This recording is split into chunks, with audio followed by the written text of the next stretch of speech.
Obviously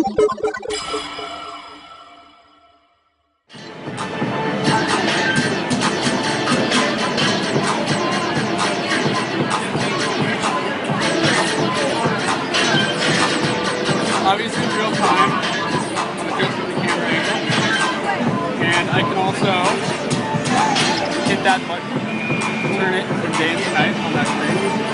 You can see I can also bring it down onto a smaller display. Certainly looks good. It's not HD resolution as far as I can tell. Down here? Down on the screen. It's. I'm not ready to confirm that. It's very possible. It's really tough to say. It could be like some sort of like in between, you know, 480 and 720 is what it almost looks like. But it's actually an extraordinarily sharp screen, ultra high pixels. Yeah, absolutely. Has a very high DPI. Probably somewhere above the original PSP and definitely below the iPhone 4. It has more spiders than I expected.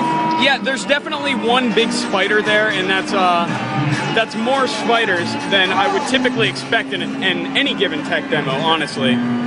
From a Nintendo console, too. They're usually so family. Yeah, I mean, honestly, you know, we have a lot of, you know, Mii's and ghost pirates and, you know, sort of fantastical things. But spiders are generally reserved for a more mature audience.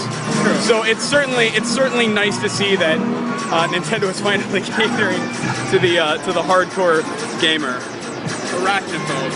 Right, and the arachnophobe. What are we talking about? Give me some Nightfall. Nightfall. And we have okay, so there's Nightfall on the television. Bring back the lights.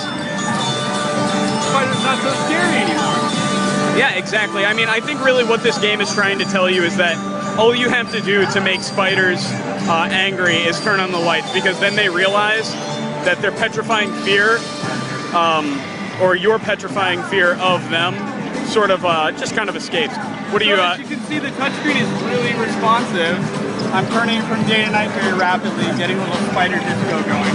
Yeah, I mean, it's very good. It's good to have a spider disco in a game, and again, it's something that you don't see in all tech demos, but and it's certainly not expected from Nintendo, but it's nice to see a spider disco make it into this sort of final product. Built-in speakers, because there's a volume slider. Well, that doesn't necessarily mean that there are speakers. There is, here, just hold the hardware up. Jack. There's a headphone jack. Here's a stylus. Let's pull this out. It is not a telescoping stylus like the 3DS. This is not final hardware. This is dev hardware so that they can display the screen on the back. But it is relatively thin. Again, that's camera. No. There is no rear-facing camera. Well, no, this might not be the final hardware. It's true, but I don't think they mentioned a rear-facing camera. Yeah, there might not be. These look like speakers, though. Right there. Josh, how do the sliders feel to you? These. I don't know if I'm in love with them for a shooter. I did not get a chance to play Ghost Recon. It was demoed for me. They feel like they have a lot more movement than the 3DS sliders. They certainly have a broader range. They Yeah. also feel a little floaty. I don't know. I mean, I think that they are actually better than I expected after I saw that there were sliders on during the press conference. I was a little bit worried because, you know, analog sticks are, in all cases, generally better.